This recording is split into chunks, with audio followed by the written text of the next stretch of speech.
ब्रह्म मुहूर्त ध्यान उपरांत सत्संग। आदिगुरु शंकराचार्य जी द्वारा रचित आत्मबोध श्लोक नंबर 55 यद दृष्टवा न अपरम दृश्यम यत भूत्वा न पुनर्भवः यत ज्ञात्वा न अपरे ज्ञेयम तत् ब्रह्म इति अवधारयेत। यात्रा चल रही है एक ही बात की स्थापना की कि ब्रह्म के अतिरिक्त, आत्मबोध आत्म साक्षात्कार के अतिरिक्त, ब्रह्मानंद के अतिरिक्त कुछ नहीं है, कुछ नहीं है। उसकी तुलना में कोई कहीं नहीं ठहर सकता। जिसे देखने के उपरांत कुछ देखने योग्य बचता ही नहीं। देखना, वहां आंखें तो उस रूप में काम नहीं करती, ना वो रूप, वहां तो अरूप है।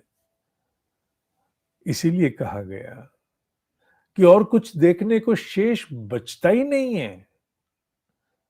अर्थात देखने की लालसाएं, देखने की उत्सुकता जितनी भी अभी है वर्तमान में, वो समाप्त हो जाती है। उसके बाद कुछ और देखने को नहीं बचता शेष। वो सारी चेष्टाएं समाप्त हो जाती हैं। उससे परे कोई दृश्य हो ही नहीं सकता। जब कहा जाता है हजारों सूर्य जिन्हें हुआ, वो कहते हैं हजारों सूर्य सा प्रकाश, एक सूर्य का प्रकाश झेला नहीं जाता। पता नहीं वो किसे हजारों सूर्य कहते हैं। इस पे बुद्धि आकर के ठिठकती है। एक सूर्य के साथ आंखें नहीं मिलाई जाती। हजार सूर्यों की बात करते हैं, हजारों सूर्य एक साथ जैसे आकाश में आ गए। पता नहीं क्या, व्हाट ब्लेजिंग डेजलिंग क्या है वो, कितना है वो, कोई अनुमान ही नहीं है। जो हो जाने के उपरांत कुछ और होने को बचता ही नहीं है। यत भूत्वा न पुनर्भवः। हम जो कुछ भी हो रहे हैं, उत्तरोत्तर प्रगति के अंतर्गत निश्चित रूप से एक अवस्था से हम दूसरी अवस्था को प्राप्त हो रहे हैं। कहते ना, मैंने अक्सर कहा अपने कई कार्यक्रमों में, मेरे अनुसार मोक्ष मोक्ष एक सतत चलने वाली प्रक्रिया है, ऑनगोइंग प्रोसेस है।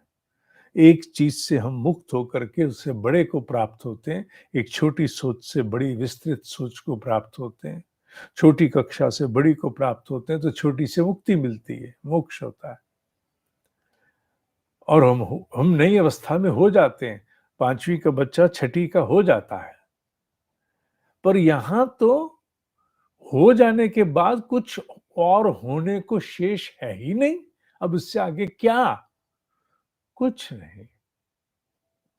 उदाहरण के लिए, पर्वत के शिखर पर चढ़ करके, सबसे ऊंचे पर्वत के शिखर पर चढ़ करके अब और पृथ्वी के आधार से कहां जाओगे?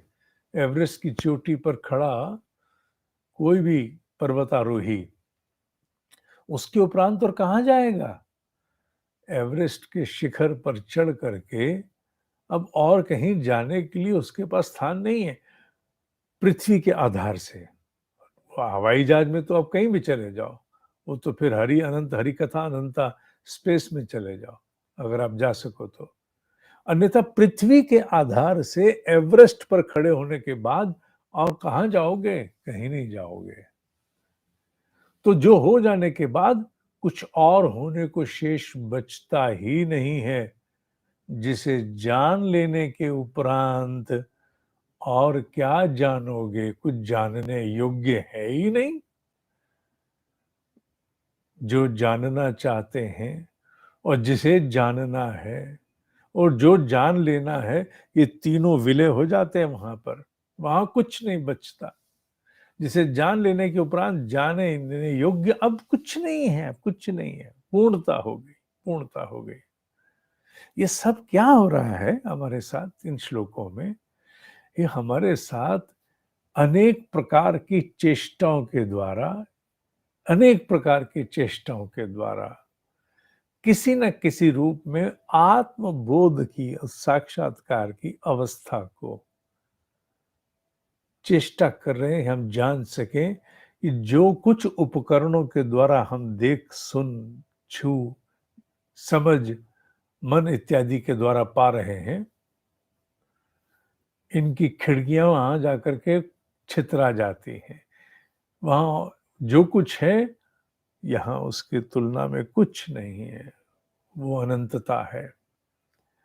हाँ, सुनते हैं, सुनते हैं, सुनते-सुनते कई बार अब तो ये भी लगता है कि जिस दिन कभी भी मोक्ष होगा, तो पहला शब्द शायद यही मुँह से निकलेगा, बहुत सुनते आए थे भाई हम तो, बहुत सुनते आए थे। रोज़ ही सुनते थे। इसके अतिरिक्त कुछ है नहीं, इसके बाद कुछ देखने को नहीं, जानने को नहीं, होने को नहीं, बहुत देखते थे भाई। सच तो ये है कि जिस दिन साक्षात्कार होगा, ये कहने वाला भी घुल चुका होगा। सत्य तो यही है, सीमित से परिधि में रची गई मायावी सृष्टि के अंतर्गत ये सारी बातें छोटी नहीं, महामूर्खता की प्रतीत होती हैं।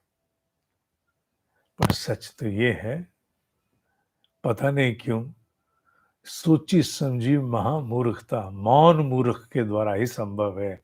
और मौन मूर्ख कौन? जो योगी है। ब्रह्म इति अवधारयेत, ब्रह्म ऐसा ही जानना, ब्रह्म को जानो, ब्रह्म के जानने के उपरांत और कुछ शेष नहीं है, नहीं है, नहीं है।